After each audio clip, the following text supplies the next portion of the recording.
Muchas gracias a todos, muy buenos días y bienvenidos. Vamos a platicar este tema de las pensiones para efectos del Seguro Social y vamos a hacer algunas sugerencias respecto de cuál sería alguna estrategia que pudiéramos nosotros implementar para poder mejorar la cantidad que estaríamos recibiendo en el momento que nos estemos pensionando. Como ya escucharon, yo soy su servidor Víctor Hugo Castañeda y todas las preguntas que ustedes quieran hacernos, pues aquí a través de la plataforma que tienen a su disposición y vamos a tratar de irlas contestando. Conforme vayan apareciendo, no hay ningún inconveniente, me pueden interrumpir. ¿Qué es este asunto de las pensiones del Seguro Social? Y nos vamos a referir a ellas porque las que tienen que ver con los trabajadores que se encuentran al servicio de alguna entidad, sea gubernamental, sea federal, estatal o municipal, pues se rigen por una ley diferente y viene siendo propiamente la ley del ISSSTE. Más o menos la mecánica viene siendo muy similar, los requisitos en algunas ocasiones distintos, pero nos vamos a referir a las pensiones que se pagan cuando la persona ha estado laborando en una empresa particular, sea una SA, una SDRL o inclusive un negocio a nombre de una persona física, como puede ser una simple tlapalería, una ferretería. Las personas que han estado sujetas a una relación laboral entre los particulares. Nos vamos a referir propiamente a ellos. Hay básicamente 3 pensiones que se pagan a través de este esquema de la ley del Seguro Social o administradas por el IMSS. Y esas pensiones son la que conocemos como IPP, que viene siendo una pensión de riesgo de trabajo. IPP, que quiere decir incapacidad parcial permanente, por sus iniciales IPP. Esa incapacidad parcial permanente, o como la conoce la gente de recursos humanos como una ST3, porque es el formato a través del cual el instituto da a conocer estas pensiones, una ST3, una IPP o una pensión por riesgo de trabajo. Inclusive puede ser una ITP, en lugar de 2 veces la P, una T de total, incapacidad total permanente. Entonces, la ITP o la IPP son pensiones que otorga el Seguro Social, el IMSS, a las personas que por un accidente o una enfermedad de trabajo ya no pueden seguir desempeñando sus actividades. Esa es una pensión por riesgo de trabajo. La otra pensión viene siendo la de invalidez.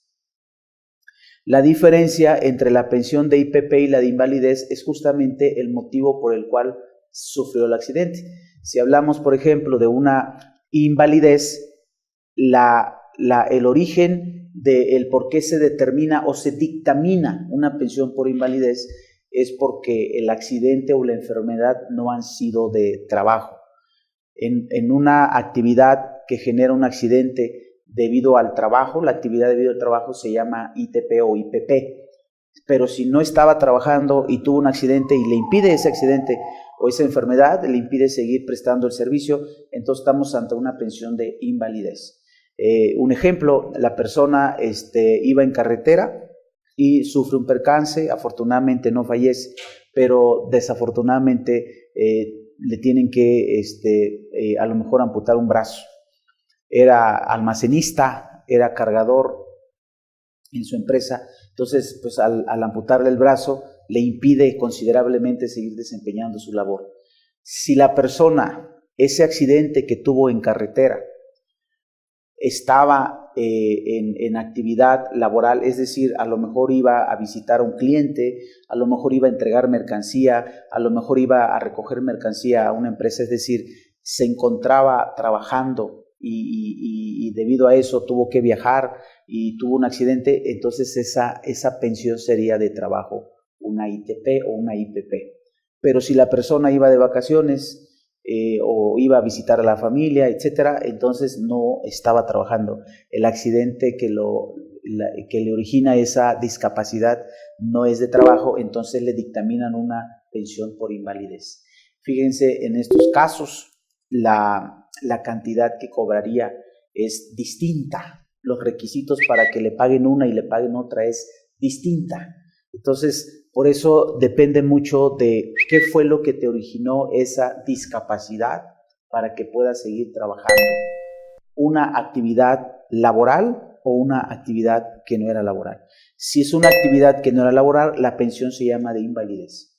Si es una actividad que sí era laboral, la pensión se llama ITP o IPP, incapacidad total permanente o incapacidad parcial permanente, que así es como las conocemos, pero estamos hablando propiamente de una pensión por riesgo de trabajo. Y la tercera pensión, que es la que básicamente nos ocuparía en la mayor parte de nuestro tiempo, es la pensión por edad.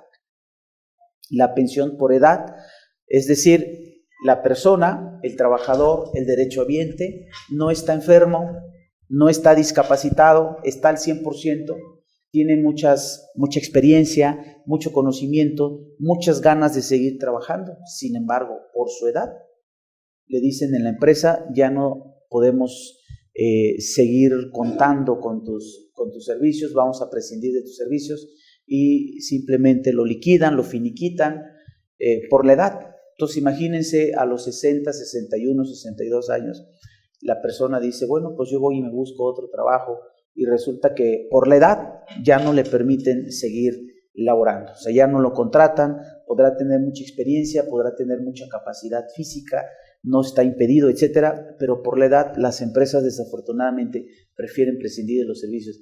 Esta es justamente la pensión por cesantía. Cuando una persona derivado de la edad ya no puede seguir laborando. Fíjense, tenemos los tres aspectos básicos en cuanto a un impedimento para seguir laborando.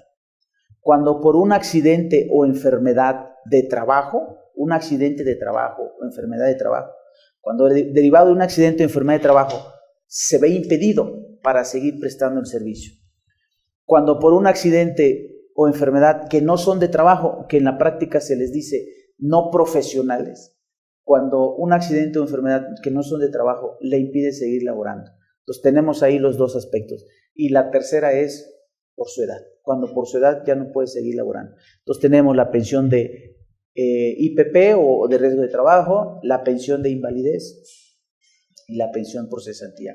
Fíjense ustedes aquí, permítanme hacerles una precisión respecto de esta pensión por cesantía. Fíjense, básicamente tendríamos nosotros aquí en vamos a ver, tipos. Aquí tendríamos, permítanme, tipos, déjenme borro. Ok. Tipos de pensión. Y decíamos, la que es por riesgos de trabajo. A ver, ponerme arriba. Ok. La que es por riesgo de trabajo y la que es por ajenos al trabajo y la que viene siendo por edad. Cuando hablamos aquí de la que es por riesgo de trabajo, diríamos que tenemos la IPP o la ITP. La IPP, incapacidad parcial permanente, la ITP, incapacidad total permanente. Y aquí, ajenos al trabajo, sería nada más una, la de invalidez. Y aquí la de por edad, aquí tenemos tres. Una que se llama retiro, la otra se llama cesantía. Cesantía en edad avanzada y la otra se llama vejez. La de cesantía la tendríamos siempre y cuando la persona tenga entre 60 y hasta antes de 65 años de edad. Y la de vejez la tendríamos de 65 años de edad en adelante. Esa sería la pensión de vejez. Cesantía en edad avanzada. Se necesita básicamente que la persona tenga 60 años cumplidos. No puede ser un aproximado, 60 años cumplidos hasta antes de los 65. Puede ser 61, 62, 63, 64 años, inclusive con un mes, 2 meses, hasta 11 meses y un día antes de cumplir los 65 años de edad. Esa sería la pensión de cesantía.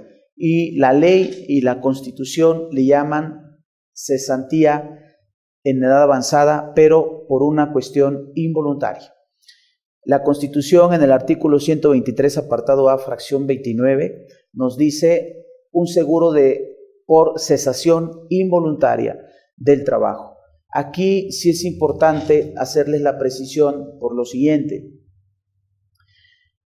Normalmente hablamos que cuando una persona ya se quiere pensionar a los 60 años y si está laborando, la misma persona se pone en la situación de baja. La persona va a la empresa, la persona renuncia y ya automáticamente se queda sin relación laboral. Ya está cumpliendo uno de los 3 requisitos, porque el primer requisito es la edad, el segundo requisito son las semanas cotizadas, ahorita vamos a ver cuántas semanas se requieren, y el tercer requisito es que no tenga relación laboral. Si la persona ya tiene la edad, si la persona ya tiene las semanas o rebasa por mucho las semanas cotizadas, pero sigue teniendo trabajo, todavía no puede cobrar una pensión, porque una pensión en su acepción, en su concepto general, una pensión viene siendo un sustituto del salario. Esa es por esencia la definición de pensión, un sustituto del salario. ¿Por qué te voy a pagar una pensión? Porque ya no puedes seguir cobrando tu salario, de acuerdo a lo que ya comentamos. Entonces, en este caso, diríamos, uno de los 3 requisitos es que no tenga relación laboral. Entonces dice la persona, yo ya tengo la edad, ya tengo las semanas que se requieren, pero tengo relación laboral. Entonces voy y renuncio y ya me quedo sin relación laboral. Hasta el día de hoy el IMSS no se ha fijado ni ha reparado mucho en el motivo por el cual la persona ha sido cesada. Si él voluntariamente se ha cesado o si en la empresa lo han cesado. Si en la empresa lo corrieron, si en la empresa ya le dijeron, ¿sabes qué? Muchas gracias, ya no podemos seguir trabajando contigo. La Constitución dice cesación involuntaria. La pensión se tendría que pagar si la persona fue cesada, no si la persona solita se cesó, si ella fue y renunció. Sin embargo, en la práctica, el IMSS no se fija mucho en esa situación. ¿Por qué te has quedado sin trabajo? No investiga, no pregunta. Simple y sencillamente checa en sus bases de datos y dice, a ver, sí, tu estatus hoy es baja, por lo tanto ya cumpliste con el requisito.